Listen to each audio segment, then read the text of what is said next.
अमित शाह संबोधन कर रहे हैं। सामाजिक समावेशन भी बढ़ेगा और नवाचार और अनुसंधान में भी कई नए मानांक गढ़ने के लिए मौके उपलब्ध होंगे और एक प्रकार से सहकारिता की भावना से युक्त और आधुनिक शिक्षा से लैस एक नया सहकारी नेतृत्व, कोऑपरेटिव लीडरशिप पूरे देश को प्राप्त होगी। और मेरे लिए एक प्रकार से सौभाग्य का विषय है कि विधेयक को आज मैं सदन के सामने प्रस्तुत कर रहा हूं। इस सहकारी विश्वविद्यालय की जो कल्पना आई, उसके बाद इसका नाम रखने का जब सवाल आया तो इसको त्रिभुवन सहकारी विश्वविद्यालय नाम रखने का निर्णय हुआ। मान्यवर, त्रिभुवन सहकारी विश्वविद्यालय जो नाम रखा, उसके पीछे सहकारिता का दुनिया भर को आश्चर्यचकित करने वाला एक मॉडल और गांधी जी के सिद्धांतों से युक्त सहकारिता के सिद्धांतों के आधार पर ही प्रामाणिकता के साथ पूरा जीवन व्यतीत करने वाले एक व्यक्तित्व की भी इसमें बात आती है। ये त्रिभुवन जो नाम आया है, ये श्री त्रिभुवन काशीभाई पटेल के नाम से आया है और ये त्रिभुवन भाई पटेल वही व्यक्ति है जिन्होंने मान्यवर अमूल की नींव डालने का काम किया। आजादी के पहले गुजरात के आनंद खेड़ा जिले के अंदर किसानों का दूध वहां से मुंबई की पॉल्सन डेयरी में जाता था। एक दिन कुछ किसानों ने दूध के भाव में बढ़ोतरी का मांग किया। पॉल्सन डेयरी ने दूध लेना बंद कर दिया। किसान असहाय हुए। त्रिभुवन भाई के नेतृत्व में सरदार पटेल के पास गए तो सरदार पटेल ने कहा, अगर आपको गुलामी ही करनी है तो शोषण का भी सहन करना पड़ेगा और अगर गुलामी नहीं करनी है, शोषण सहन नहीं करना है, तो आपकी एक कोऑपरेटिव सोसाइटी बनाइए और आपके दूध का व्यापार आप खुद बनाइए। और वहां एक पहली छोटी सी एक गांव की कोऑपरेटिव बनी जिसमें 250 लीटर दूध एकत्रित होता था। वहां से लेकर विश्व की सबसे मजबूत कोऑपरेटिव ब्रांड अमूल तक की ये यात्रा त्रिभुवन दास पटेल ने। त्रिभुवन दास सरदार पटेल जैसे महान नेता के सानिध्य में रहकर भारत के अंदर सहकारिता की नींव डालने वाले व्यक्तियों में से एक मान्यवर। और आज जो गुजरात राज्य सहकारी दूध विपणन संघ GCMMF जो बना है, जिसको अमूल के बहुत छोटे से नाम से हम जानते हैं, वो त्रिभुवन दास जी का विचार का देन है। और मान्यवर, एक 250 लीटर से शुरू की हुई अमूल की यात्रा जो 1946 के अंदर गुजरात के कस्बे के अंदर शुरू हुई, वो आज भारत का सबसे बड़ा डेयरी ब्रांड बनकर विश्व के सामने उपस्थित है। और मान्यवर, अमूल का मॉडल जो है वो आज इतना विकसित हुआ कि मैं जब स्थापना हुई तब की तो बात नहीं करता, मगर 2003 में अमूल का टर्नओवर 2882 करोड़ था। आज अमूल की बिक्री 60,000 करोड़ को पार कर गई, जो कई बड़ी मल्टीनेशनल कंपनियां हिंदुस्तान लीवर से 5 गुना बड़ा है, नेस्ले इंडिया से 8 गुना बड़ा है। और आज मैं सदन को बताना चाहता हूं कि इतने बड़े आंदोलन में किसी की भी शेयर पूंजी हिस्सा 100 रुपये से बड़ा नहीं है। छोटी छोटी गरीब किसान महिलाओं ने 100 रुपया इकट्ठा कर इसको बनाया है। और आज जब हम सब चीज को आश्चर्यचकित होकर पूरी दुनिया देख रही है और अमूल का ग्रुप टर्नओवर दूध के अलावे कारोबार का मिलाकर 90,000 करोड़ तक पार कर गया है। गुजरात की 36 लाख महिलाओं को स्वरोजगारी देने का काम हुआ है। और ये मॉडल को आज प्रधानमंत्री जी ने इस विधेयक, इस यूनिवर्सिटी को त्रिभुवन सहकारी यूनिवर्सिटी नाम देकर त्रिभुवन दास पटेल को बहुत बड़ी श्रद्धांजलि देने का काम मान्यवर मैं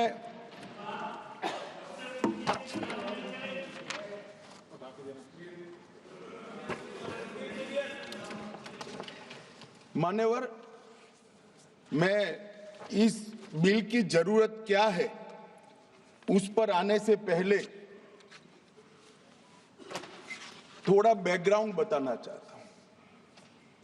मान्यवर, नरेंद्र मोदी सरकार 2004 में भाजपा के नेतृत्व में एनडीए की सरकार बनी और ये 10 साल का कालखंड इस देश के गरीबों के लिए जब भी देश का इतिहास लिखा जाएगा स्वर्णिम अक्षर से लिखा जाएगा। एक 10 साल के समय के अंदर ही इस देश के गरीब को घर देने का काम हुआ, शौचालय देने का काम हुआ, पीने के पानी देने का प्रयास हुआ, 5 किलो अनाज उसको मुफ्त में दिया गया।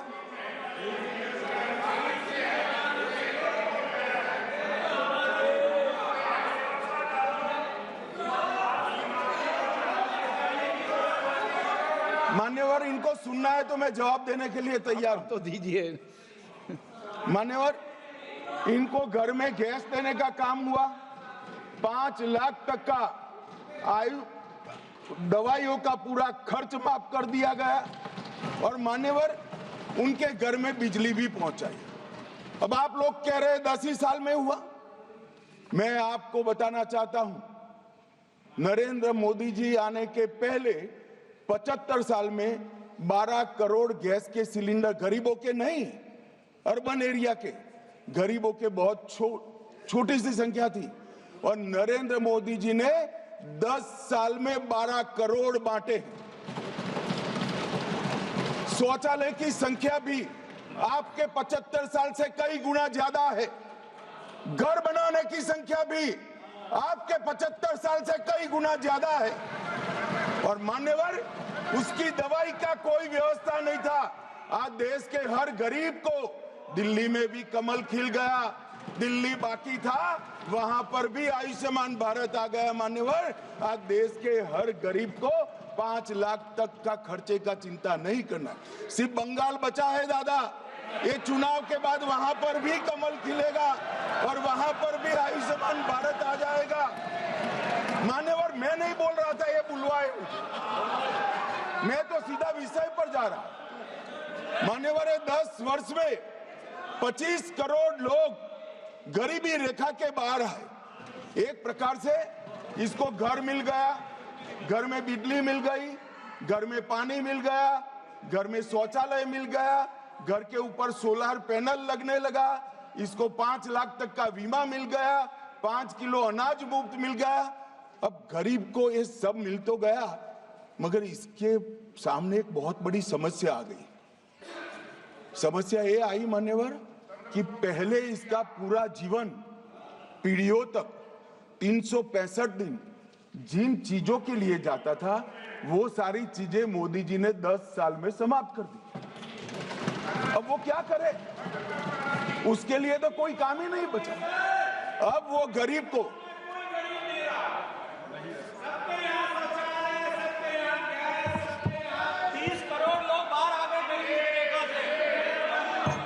मान्यवर, इनकी बात सही है। ये भौतिक संपदा की जो बात कर रहे हैं, देश में ढेर सारे लोगों को ये मिला है, मगर विचारों का दारिद्र्य आज भी खलास नहीं हुआ है। अभी मेरे सामने बैठा है, वैचारिक रूप का दारिद्र्य का नरेंद्र भाई के पास ही इलाज नहीं है। मान्यवर, ये विचारों की जो गरीबी है, इसको तो हम कैसे मिटा सकते हैं? वो तो पार्टी की हायरार्की में ऊपर से नीचे आती है, अब ऊपर ही नहीं है। हमारे गुजरात में कहावत है कि कुएं में भी नहीं है तो खेत में कहां से आएगा। मान्यवर, ये वैचारिक दारिद्र्य का मेरे पास कोई इलाज नहीं है। मान्यवर, एक गरीब के सामने एक समस्या आ गई कि अब क्या करना। मुफ्त अनाज मिल गया, बिजली का कनेक्शन आ गया, गैस आ, इसके लिए वो संघर्ष कर रहा। अब उसको आगे बढ़ना है, कुछ उद्यम करना है, देश के विकास में अपना योगदान देना है, मगर उसके पास पूंजी नहीं है। बेचारे के पास पूंजी नहीं है। पूंजी नहीं है तो वो कैसे करे? और मान्यवर, पूंजी बगैर के व्यक्ति को उद्यमिता के साथ जोड़ने का एक ही रास्ता है, कोऑपरेटिव सेक्टर, जिसके माध्यम से 100-100 रुपए की पूंजी के मिलाकर करोड़ों लोग साथ में आकर अपना उद्यम कर रहे हैं, सम्मान पूर्वक जी रहे हैं, स्वरोजगार भी प्राप्त कर रहे हैं और स्वरोजगारी के माध्यम से देश के विकास में अपना योगदान भी दे रहे हैं। मान्यवर, ढेर सारे अर्थशास्त्रियों के हिसाब से देश के अर्थतंत्र का एक मानांक जीडीपी है। इसको मैं भी स्वीकार करता हूं। जीडीपी एक बहुत बड़ा मानांक होता है देश के अर्थतंत्र की स्वास्थ्य बताने का, मगर भारत जैसा देश जहां 130 करोड़ की आबादी है, इसके साथ जीडीपी के साथ साथ रोजगारी भी बड़ा माध्यम है। मान्यवर, रोजगारी भी बड़ा माध्यम है और सहकारिता क्षेत्र एकमात्र ऐसा क्षेत्र है जो 130 करोड़ लोगों को स्वरोजगार के माध्यम से देश के विकास के साथ भी जोड़ता है और अपने सम्मान की भी रक्षा कर सकता है। मान्यवर, इसलिए नरेंद्र मोदी जी ने 75 साल से देश का किसान, ग्रामीण व्यक्ति, कोऑपरेटिव लीडर मांग कर रहे थे कि देश की भारत सरकार के अंदर एक कोऑपरेटिव मंत्रालय बने। कोई नहीं सुनता था। मोदी जी ने 3.5 साल पहले कोऑपरेटिव मंत्रालय बना दिया और मान्यवर, कोऑपरेटिव मंत्रालय बनाया, उसके बाद में सहकारिता के विकास की एक नया अध्याय शुरू हुआ। मान्यवर, कोऑपरेटिव मंत्रालय बनाने के बाद देश की 8 लाख सहकारी समितियां हैं, 30 करोड़ लोग इसके सदस्य बने हैं। एक प्रकार से हर परिवार से एक व्यक्ति जुड़ा है। देश में हर 5वां व्यक्ति कोऑपरेटिव से जुड़ा हुआ है और इसके विकास के लिए 75 साल से कोई प्रयास मान्यवर नहीं किया गया था। और मान्यवर, इसीलिए मोदी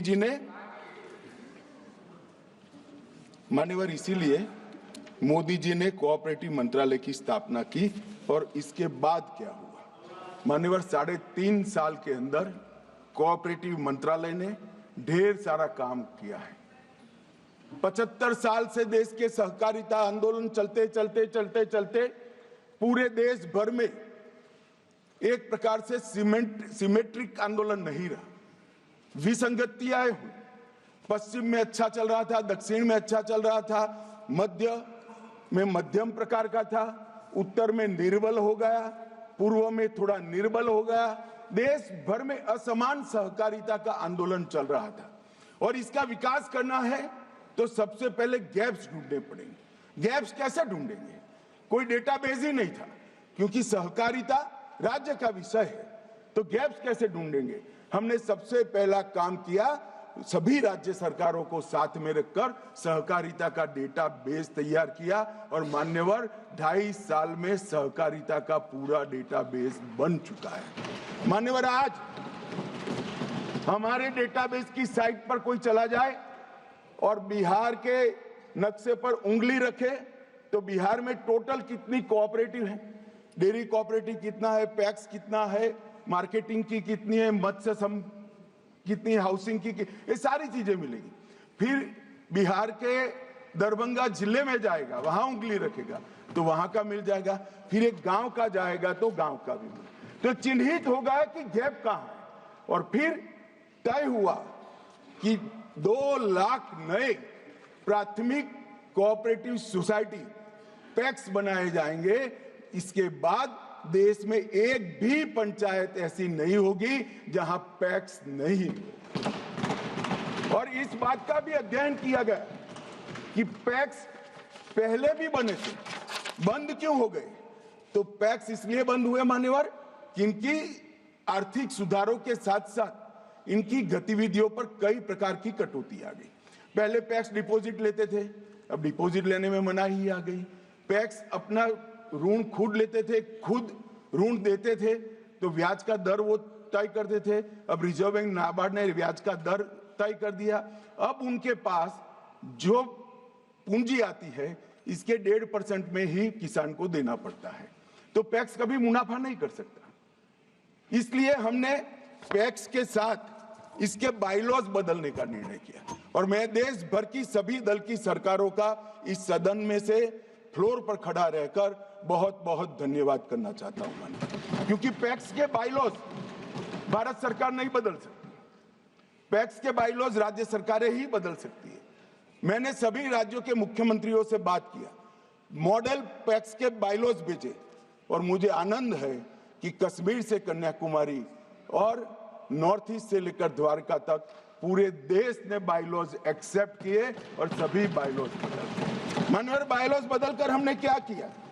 25 से ज्यादा आर्थिक कार्यकलाप पैक्स के साथ जुड़े। इसके अंदर चुनाव की पद्धति जुड़ी और इसके अंदर एक कॉमन अकाउंटिंग सॉफ्टवेयर डाला जो देश की सभी भाषाओं में बना हुआ है। मान्यवर, हमने पैक्स लघु मध्यम और दीर्घ अवधि के कृषि ऋण देता है। उन्नत अब बीजों का भी वितरण कर पाएगा, फल सब्जियों का उत्पादन कर पाएगा, मधुमक्खी पालन कर पाएगा। पैक्स मत्स्य सोसाइटी भी होगी, पैक्स डेयरी भी होगा, पैक्स रेशम उत्पादन के साथ भी जुड़ेगा, पैक्स कॉमन सर्विस सेंटर भी होगा। और मान्यवर, मुझे बताते हुए आनंद है कि आज लगभग इस देश के अंदर मान्यवर 43,000 पैक्स 43,000 पैक्स सीएससी बन चुके हैं, जिसमें केंद्र सरकार और राज्य सरकार की 300 से ज्यादा योजनाएं वहां टिप पर मिल जाती है। जन्म मृत्यु का रजिस्ट्रेशन कराना है पैक्स से करा लेते हैं, एयर टिकट बुक कराना है पैक्स के करा लेते हैं, रेलवे का टिकट बुक कराना है वहीं से हो जाता है और कई प्रकार के सत्यापन भी आज पैक्स कर सकता है। ऐसे 43,000 पैक्स बने हैं।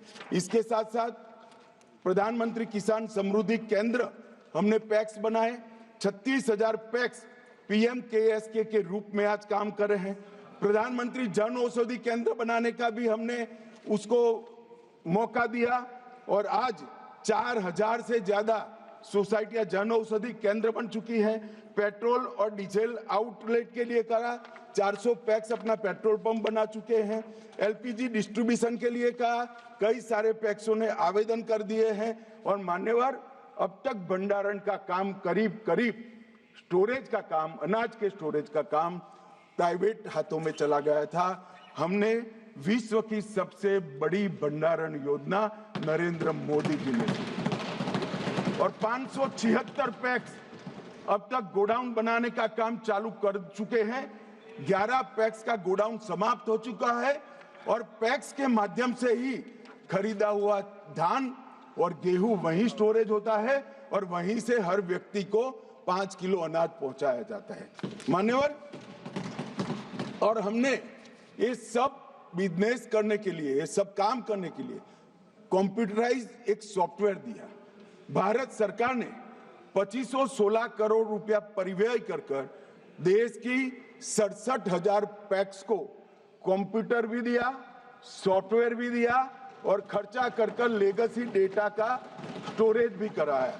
और आज इस 67,930 पैक्स में से मान्यवर 43,658 पैक्स ये लगभग 2/3 पैक्स लाइव हो गए हैं। शाम को ही इनका अकाउंट हो जाता है, उनका ऑडिट भी ऑनलाइन होता है, सारा कारोबार ऑनलाइन हो चुका है। माननीय, एक प्रकार से सहकारिता क्षेत्र में एक क्रांति आई है और 2 लाख बहुउद्देशीय नए पैक्स जो बनाने हैं, इसके लिए एनडीडीबी, एनएफडीबी और राज्यों के संघ, ये तीनों को जिम्मेदारी दी है। पंचायतें भी चिन्हित हो चुकी है, उनकी रजिस्ट्रेशन की कार्यवाही भी चालू है। अब तक 60,000 से ज्यादा एप्लीकेशन आ चुके हैं और 14,000 से ज्यादा पैक्स उसमें से काम करते हुए हो गए हैं। माननीय, जब ये 2 लाख पैक्स हर पंचायत में पहुंचेगा तो फिर से एक बार सिमेट्रिक तरीके से, संतुलित तरीके से हमारे देश का कोऑपरेटिव आंदोलन खड़ा होगा। जब पैक्स बनता है तो ऊपर डिस्ट्रिक्ट कोऑपरेटिव बैंक बनती है, जब ग्रामीण डेयरी बनती है तो ऊपर जिले की डेयरी बनती है, जब जिले की डेयरी सभी जिलों में बन जाती है तो प्रदेश का डेयरी का स्ट्रक्चर बनता है। मूल चीज पैक्स है मान्यवर, और ये पैक्स हर पंचायत में पहुंचाने का काम हम दूसरी बार देश की जनता के सामने जनादेश लेने के लिए जाएंगे, उसके पहले हम समाप्त कर देंगे और सहकारिता का व्याप पूरा आगे बढ़ेगा। जैम पर खरीदी के लिए हमने लगभग 550 से अधिक सहकारी समितियां ऑन बोर्ड हो चुकी है। अब खरीदी का अभियान भी चलाने वाले हैं। सालों से मान्यवर, मैं कहूंगा ये फिर से रुक जाएंगे। कांग्रेस के शासन में पैक्स को इनकम टैक्स में बड़ा अन्याय होता था। सहकारी समितियों पर आयकर पर अधिभार 12% से कम कर 7% किया, मैट को 18.5% से कम कर 15% किया और धारा 269 एसटी के तहत 2 लाख से कम लेन देन पर आयकर जुर्माने से छुट्टी दी गई और उनका वह निर्माण करने वाली सहकारी समितियों का दर 30% से घटाकर 15% कर दिया।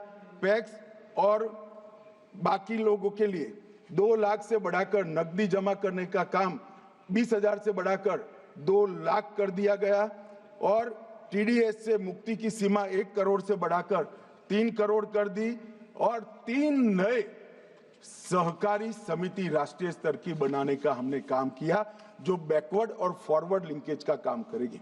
मान्यवर, राष्ट्रीय सहकारी निर्यात लिमिटेड एक राष्ट्रीय कोऑपरेटिव संस्था बनाया, जिसमें अब तक लगभग 8,000 पैक्स जुड़ चुके हैं।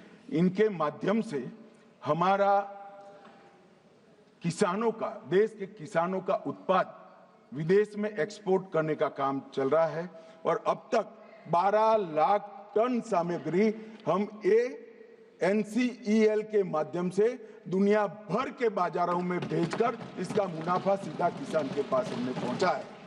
भारतीय जैविक सहकारी बीज लिमिटेड, इसके माध्यम से जो ऑर्गेनिक प्रोडक्ट किसान खरीदता है, उत्पादित करता है, इसको खरीद कर इसका टेस्टिंग कर भारत ब्रांड के विश्वसनीय ब्रांड नेम देकर पैकेजिंग कर आज बाजार में बेचा जाता है।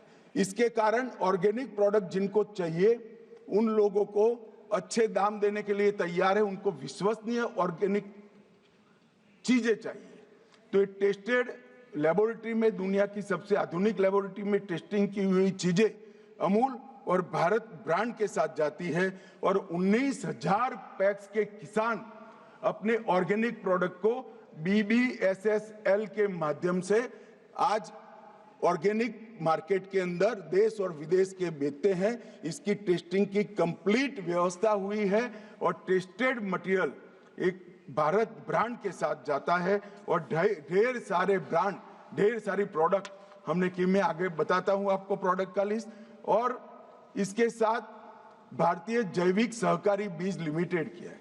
हमारे मीठे बीजों का जो परंपरागत बीज है, जिसका टेस्ट ठीक है, जो स्वास्थ्य के लिए भी उपकारक है, एक भी बार हाइब्रिड नहीं किया गया, ऐसे बीजों का संरक्षण और संग्रहण कर हमने इसको संरक्षित किया। और बीज उत्पादन के लिए, हाइब्रिड बीज उत्पादन के लिए, जो पहले बड़े किसानों के लिए ही कॉरपोरेट कंपनियां इसका एग्रीमेंट करती थी, इसकी जगह 2.5 एकड़ के किसान को भी बीज उत्पादन के लिए हमने जोड़ा और आज 20,000 पैक्स के किसान बीज उत्पादन का, पूरा देश जानता है कि अनाज उगाने में और बीज की खेती करने में 2.5 गुना नफा बीज की खेती करने में, मगर छोटा किसान नहीं कर पाता था मान्यवर। इसके माध्यम से हुआ है मान्यवर। और ये जो ऑर्गेनिक कोऑपरेटिव हमने बनाई भारत ऑर्गेनिक ब्रांड के लिए, मैं इसलिए सदन के सामने कहता हूं कि आपके माध्यम से देश भर में जाए, उनको अगर विश्वस्त ऑर्गेनिक प्रोडक्ट अपनी रसोई के लिए लेनी है तो ले भी पाए, ऑनलाइन भी मिलता है। इसमें जैविक चावल, आटा, अनाज, बाजरा, चीनी, गुड़, चाय, कॉफी, साबुत मसाले, जैविक तेल, शहद और पीसे हुए मसाले, सूखे मेवे, जैविक बेसन, जैविक चना की दाल, जैविक मसूर की दाल, जैविक राजमा, तूर दाल और साबुत हरी मूंग, ये सारा 100% ऑर्गेनिक आज भारत ब्रांड के नाम से उपलब्ध है। और दूसरी विशिष्ट बात यह है, ये सारा जो ज्यादा रेट मिलता है वो रेट अमूल की ही पेटर्न पर 20% ही ये ऑर्गेनिक लिमिटेड के अकाउंट में जाता है, 80% पर केजी के हिसाब से सीधा किसान के अकाउंट में भेज दिया जाता है। पहले हम किसान को एक बेस रेट देते हैं, मगर जो ज्यादा रेट मिलता है वो 31 दिन को इसका हिसाब किताब कर पर केजी हमने वापस देने की बात करी है।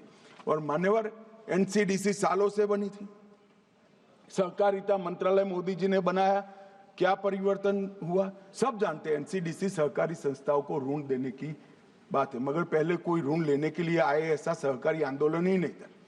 एनसीडीसी 20-21 में 25,000 करोड़ का टर्नओवर करती थी, 25,000 करोड़ का ऋण वितरित करती थी।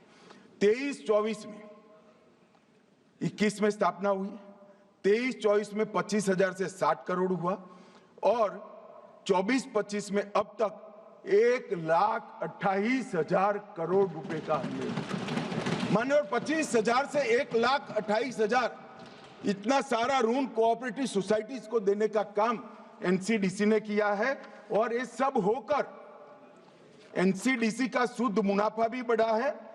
और मान्यवर, एनपीए कितना है? नेट एनपीए 0% है, एक काना पैसा भी डूबा नहीं है। आज भी मैं कहना चाहता हूं इस सदन के ऊपर कि जो छोटा किसान है, जो ग्रामीण व्यक्ति है, वो प्रामाणिक है, वो ऋण लेता है तो ऋण चुकाता भी है और सूद भी देता है। इसलिए ये 0 नेट एनपीए के साथ 1,28,000 करोड़ का कारोबार किया है। एनसीडीसी ने 44 समुद्री ट्रॉलर महाराष्ट्र और गुजरात